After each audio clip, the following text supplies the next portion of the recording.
Hello વિદ્યાર્થી મિત્રો, welcome back. આજે આપણે ભણીશું ઝડપ વિશેના ઉદાહરણ. બરાબર, આના પહેલા આપણે અંતર અને સ્થાનાંતર વિશેના ઉદાહરણ વિશે સમજી ગયા હતા. ઓકે, હવે વાત કરીએ ઝડપના. આ બે ઉદાહરણો મેં અહીંયા લખેલા છે, એમના પ્રશ્નો. તો એ વારાફરતી હવે શીખીએ. તો પહેલા ઉદાહરણનો પ્રશ્ન શું છે કે કોઈ એક વસ્તુ છે એ 4 સેકન્ડમાં 16 મીટર અંતર કાપી રહ્યું છે. બરાબર, ત્યારબાદ બીજી 2 સેકન્ડમાં બીજું 16 મીટર અંતર કાપે છે. તો આ વસ્તુ કેટલી સરેરાશ, આ વસ્તુની સરેરાશ ઝડપ કેટલી હશે? તો આપણે અહીંયા શોધવાનું શું છે? તો સરેરાશ ઝડપ. તો અહીંયા તો પછી આપણે સરેરાશ ઝડપનું સૂત્ર યાદ હોવું જોઈએ કે ભાઈ સરેરાશ ઝડપનું સૂત્ર શું થતું હતું? તો સરેરાશ ઝડપ બરાબર કુલ અંતર ભાગ્યા કુલ સમય. જે પદાર્થ દ્વારા જે કુલ અંતર કપાઈ રહ્યું છે અને એ માટે જે લાગતો સમય છે એ બંનેનો ભાગાકાર કરીએ તો આપણને શું મળશે? સરેરાશ ઝડપ. તો અહીંયા જોઈએ કે ભાઈ એના અંતરો કયા છે અને એના માટે લાગતા સમય કયા કયા છે. તો એ જોઈ લઈએ હવે. તો પહેલા તો તમને આ ખબર પડી ગઈ કે શોધવાનું શું છે? સરેરાશ ઝડપ. એનું સૂત્ર શું થાય? તો કુલ અંતર ભાગ્યા કુલ સમય. તો આપણે અહીંયા અંતર કેટલા આપેલા છે? તો બે અંતરો આપણને જોઈ શકાય છે. એક અહીંયા 4 સેકન્ડમાં 16 મીટર અંતર કાપી રહ્યું છે અને બીજી 2 સેકન્ડમાં બીજું 16 મીટર અંતર કાપી રહ્યું છે. તો આપણને આવા બે અંતરો જોવા મળે છે. ઓકે, ચલો તો આપણે થોડું આને આકૃતિ દ્વારા બતાવીએ. તો માનો કે કોઈ A થી B બિંદુ વચ્ચેનું અંતર 16 મીટર છે. કેટલું છે? 16 મીટર. બરાબર, અને એના માટે જે સમય લીધો પદાર્થે, વસ્તુએ કેટલો લીધો છે? 4 સેકન્ડ લઈ રહ્યો છે. બરાબર, અને બીજી 16 મીટર પાછું બીજું અંતર કાપી રહ્યો છે અને એ પણ કેટલું અંતર કાપ્યું? અને 16 મીટર જેટલું. બરાબર, અહીંયા બિંદુ લઈ લઈએ C અને આ 16 મીટર અંતર કાપવા માટે કેટલો સમય લીધો? તો 2 સેકન્ડ જેટલો. બરાબર, તો અહીંયા અલગ અલગ અંતર અને આપણને અલગ અલગ સમય આપ્યા છે. તો હવે એમને દર્શાવવા માટે આપણે એની સંજ્ઞાઓ પણ લઈ લઈએ કે ભાઈ આ થઈ ગયો S1, બીજું B થી C સુધીનું અંતર થઈ ગયું S2, પછી અહીંયા S1 માટે જે સમય લાગ્યો એ T1 અને S2 માટે જે સમય લાગ્યો એ T2. બરાબર, એના મૂલ્ય અને એના એકમો સાથે આપણે બતાવી દીધું. બરાબર, તો હવે આ દરમિયાન A થી C વચ્ચેનું એનું સરેરાશ ઝડપ, A થી C બિંદુ સુધીની એની જે સરેરાશ ઝડપ કેટલી રહેશે એ આપણે શોધવાનું છે. તો હવે ચલો એ જોઈએ. તો અહીંયા આપણને શું શું આપેલું છે એ લખી દઈએ. તો S1 બરાબર 16 મીટર, એના માટે જે સમય લાગ્યો T1 બરાબર 4 સેકન્ડ, બીજું S2 બરાબર એ પણ 16 મીટર અને T2 બરાબર તો 2 સેકન્ડ. ઓકે, અને શોધવાનું શું છે આપણે? તો સરેરાશ ઝડપ. તો સરેરાશ ઝડપની સંજ્ઞા શું થશે? VAV. બરાબર, AV નો મતલબ થશે એવરેજ. એવરેજ ને કહેવાય સરેરાશ. V એ શાનું છે? ઝડપનું સંજ્ઞા. ઓકે, તો એ આપણે શોધવાનું છે. તો ચલો હવે શોધીએ. તો આપણે સૂત્ર આનું જાણીએ છીએ. સૂત્ર શું છે? તો સરેરાશ ઝડપ બરાબર કુલ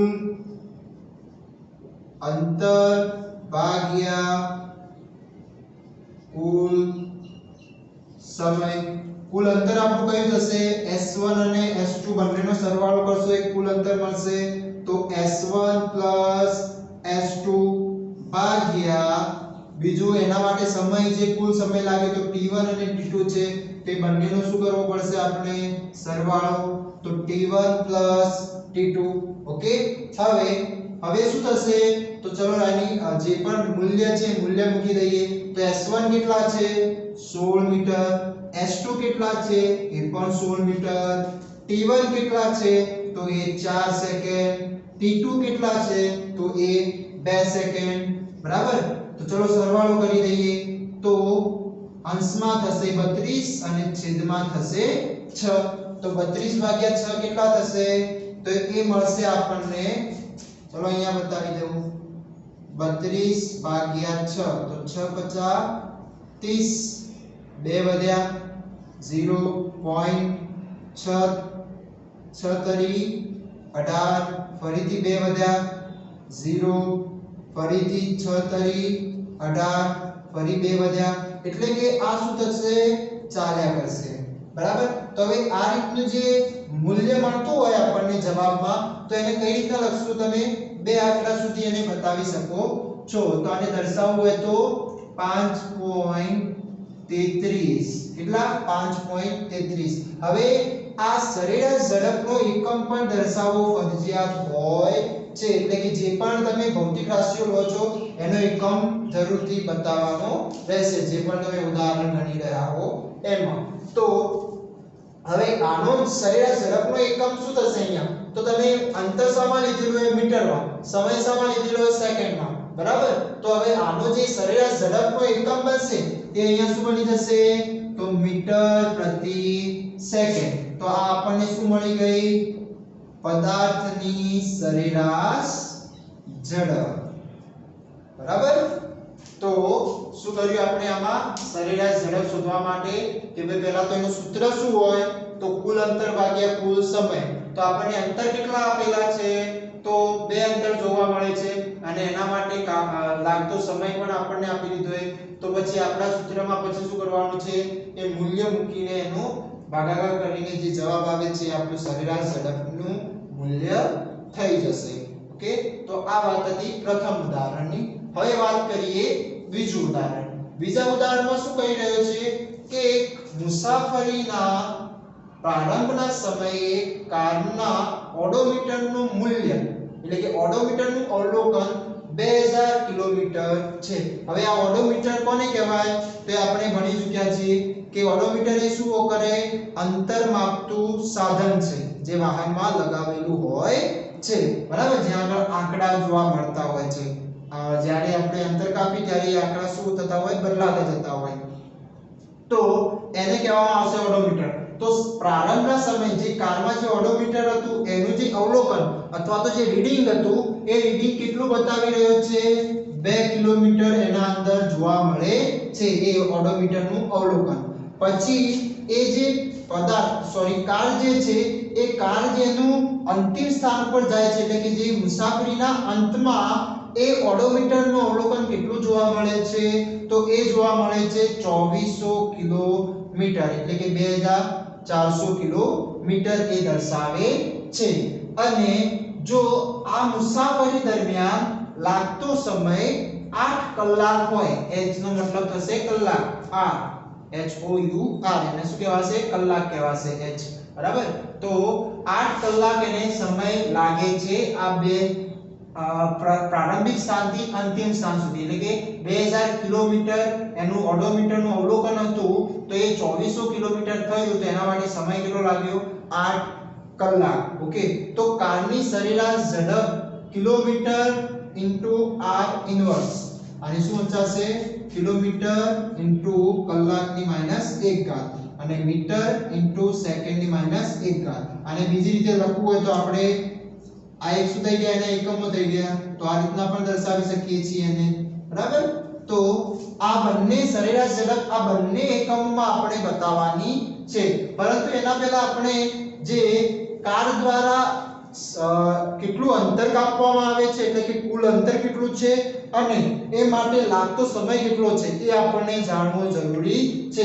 ત્યારે જ આપણે એ આપણા સરેરાશ ઝડપના સૂત્રમાં મૂકી શકીએ છીએ તો ચલો પહેલા વાત કરી લઈએ તો અહીંયા થોડી આકૃતિ દ્વારા સમજી લઈએ કે માન લો કે કારનું પ્રારંભિક સ્થાન હતું આ એ બિંદુ બરાબર હવે એ બિંદુ પર જે ઓડોમીટરનું અવલોકન જે છે એ કેટલું બતાવી રહ્યો છે 2000 કિલોમીટર બતાવી રહ્યો બરાબર અને એ મુસાફરી કરીને બી બિંદુ સુધી પહોંચે છે એટલે બી બિંદુ થઈ ગયું એનું અંતિમ સ્થાન શું થઈ ગયું એનું અંતિમ સ્થાન બરાબર તો આ અંતિમ સ્થાન પર એનું ઓડોમીટરનું અવલોકન કેટલું બતાવી રહ્યો છે ઓડોમીટર તો 2400 કિલોમીટર બરાબર 2400 કિલોમીટર ઓકે તો હવે તો આનો મતલબ એવો થયો કે કાર દ્વારા જે અંતર કાપવામાં આવે છે 2400 કિલોમીટર થશે એનો મતલબ એમ કહી શકાય? તો ના, એમ કહેવાશે નહીં, કારણ કે કારે શું કર્યું હતું, પહેલેથી જ એને 2000 કિલોમીટર કાપેલા હતા, માટે એ ઓડોમીટરમાં બતાવશે. હવે એ પોતાના કોઈ એક સ્થાનથી પ્રારંભિક સ્થાનથી ચાલુ કરે છે અને અંતિમ સ્થાન સુધી પહોંચે છે, એટલે કે એ બિંદુ પર જ્યારે એને પ્રારંભિક પોતાની ગતિ કરવાનું ચાલુ કર્યું ત્યારે એના અંદર કેટલા કિલોમીટર પહેલાથી પડેલા હતા? 2000 કિલોમીટર. પછી એ પોતાના અંતિમ સ્થાન પર પહોંચે છે ત્યારે કેટલા કિલોમીટર થઈ જાય છે ઓડોમીટરનું મૂલ્ય અથવા રીડિંગ? તો 2400 કિલોમીટર થઈ જાય છે. તો હવે આ દરમિયાન એને કાપેલું અંતર શોધવું હોય, કુલ અંતર, તો શું કરવું પડશે? તો 2400 કિલોમીટરમાંથી 2000 માઈનસ કરવા પડે, ત્યારે આપણને આ A થી B બિંદુ વચ્ચેનું અથવા પ્રારંભિક સ્થાનથી અંતિમ સ્થાન વચ્ચેનું અંતર, કુલ અંતર આપણને મળશે. બરાબર? શું કરવું પડશે? કુલ અંતર માટે 2400 માંથી 2000 કિલોમીટર માઈનસ કરવા પડશે. બરાબર? અને ચલો પહેલા એ કરી દઈએ. તો આનું જે કુલ અંતર થશે, કુલ અંતર બરાબર કેટલા થઈ જશે? 2400 માઈનસ 2000 માટે બની જશે કેટલા? 400 કિલોમીટર. તો આ આપણને કિલોમીટરમાં મળી રહી છે. એની સાથે હવે આ 400 કિલોમીટર કાપવા માટેને સમય કેટલો લાગ્યો? તો એ છે 8 કલાક. બરાબર? તો કુલ સમય બરાબર 8 કલાક. કેટલા કલાક થયા? એને 8 કલાક. ઓકે, તો હવે ચલો એનું સરેરાશ ઝડપ શોધી દઈએ. તો શું થઈ જશે? શોધવાનું શું છે આપણે? સરેરાશ ઝડપ શોધવાની. બરાબર? VAV શોધવાનું છે. તો એક ક્વેશ્ચન માર્ક કરી દઈએ.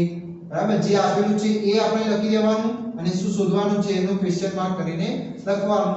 અને પછી ચલો એનું સૂત્ર રાખી દઈએ. તો સરેરાશ ઝડપ VAV બરાબર શું થશે? કુલ અંતર ભાગ્યા કુલ સમય થશે. શું થશે? સરેરાશ ઝડપ બરાબર કુલ અંતર ભાગ્યા કુલ સમય. તો આપણું અંતર કેટલું આ કાર દ્વારા કાપવામાં આવે છે? તો 400 કિલોમીટર. કેટલા કિલોમીટર? 400 કિલોમીટર. અને સમય કેટલો લાગ્યો? તો 8 કલાક. તો હવે ચલો ભાગી દઈએ આને. તો 8 50 40 અને 0 વધશે એટલે 50. અને અંતર અને સમય સામા લીધું એ કિલોમીટર અને કલાક. તો આપણને આ મૂલ્ય સામા મળશે સરેરાશ ઝડપનું કિલોમીટર પ્રતિ કલાકમાં. એટલે આ પ્રથમ મૂલ્ય આપણને સરેરાશ ઝડપનું આ પ્રથમ એકમમાં આપણને મળી જાય છે. તો આ VAV બરાબર 50 કિલોમીટર પ્રતિ કલાક એ એની સરેરાશ ઝડપ થશે. કયા એકમમાં? કિલોમીટર પ્રતિ કલાકમાં. હવે જોઈએ આપણે એને મીટર પ્રતિ સેકન્ડમાં રૂપાંતરણ. સામા હવે મીટર પ્રતિ સેકન્ડમાં રૂપાંતરણ. તો એના માટે આપણે ભણી ગયા છીએ કે ભાઈ મીટર પ્રતિ સેકન્ડમાં રૂપાંતરણ કરવું હોય તો શું કરવું પડશે? તો આ જે સંખ્યા છે એને કેટલા વડે ગુણવા પડે? તો 5 ગુણ્યા 18. બરાબર? અથવા તો તમે બીજું શું કરી શકો છો? 1000 ભાગ્યા 3600 વડે પણ ગુણી શકો છો. કેમ? કારણ કે કિલોમીટર ને મીટરમાં ફેરવવું હોય તો કેટલા મીટર થાય? 1 કિલોમીટર બરાબર તો 1000 મીટર થાય. અને 1 કલાકના કેટલા સેકન્ડ થાય? તો 3600. બરાબર? જેના કારણે શું આવશે? 5 ભાગ્યા 18 આવી જશે. તો જો આને મીટર પ્રતિ સેકન્ડમાં ફેરવવા માટે શું કરશું આપણે? 50 ગુણ્યા 5 ભાગ્યા 18. ઓકે, તો અહીંયા તમે જોઈ શકો છો કે 9 દુ 18 થઈ જશે અને 25 દુ શું થઈ જશે? 50 થઈ જશે. ઓકે, તો હવે વધશે શું? તો 25 ગુણ્યા 5 ભાગ્યા 9 એટલે કે 125 ભાગ્યા 9 થશે. બરાબર? હવે આનો ભાગાકાર શું આવશે? તો એ પણ જોઈ લઈએ. 125 ભાગ્યા 9. તો પહેલું 9 એકા 9 કેટલા વધશે? 3 5 બરાબર તો શું થશે 9 તરીના 27 બરાબર કેટલા વધશે 8 વધશે હવે આગળ રકમ નથી તો શું થશે 0 તો અહીંયા પોઈન્ટ આવી જશે 9 તો 9 અઠ્ઠા 72 શું આવશે ફરીથી 8 ફરી 0 તો 9 અઠ્ઠા 72 બરાબર તો આમ શું કરશે આ ચાલ્યા કરશે ઓકે તો હવે અહીંયા તમે જોઈ શકો છો કે 13.88 તો હવે આને લખાય કઈ રીતના તો ધ્યાનથી સાંભળજો કે જ્યારે આ પોઈન્ટ પછી જે સંખ્યાઓ છે એ 5 કે 5 થી વધારે હોય મોટી હોય 5 કે 5 થી મોટી હોય તો પછી આના અંદર શું કરી દેવામાં આવે એક એડ કરી દેવામાં આવે એટલે કે +1 કરી દેવામાં આવશે તો હવે અહીંયા જે આપણું મૂલ્ય લખવામાં આવશે કેટલું લખવામાં આવશે તો 8 માં 1 ઉમેરીએ તો કેટલા થઈ જશે 9 થઈ જાય તો આનું મૂલ્ય શું થઈ જશે તો 13 પહેલા કેટલું હતું 88 હતું ચલો પહેલા આપણે લખી દઈએ બરાબર તો હવે આને દર્શાવવા માટે રાઉન્ડ ઓફ કરવા માટે કેટલું કરવું પડશે તો અહીંયા 5 થી વધારે મૂલ્ય છે બરાબર માટે આના અંદર શું કરી દેવાનું 1 ઉમેરી દેવાનું તો 13.9 અને શું મળશે એકમ મીટર પ્રતિ સેકન્ડ તો આ થઈ ગયું મીટર પ્રતિ સેકન્ડમાં રૂપાંતરણ બરાબર ઓકે તો આજે આપણે આ બંને ઉદાહરણ વિશે સમજ્યા કે ભાઈ સરેરાશ ઝડપ કઈ રીતના ગણી શકાય બરાબર થેન્ક યુ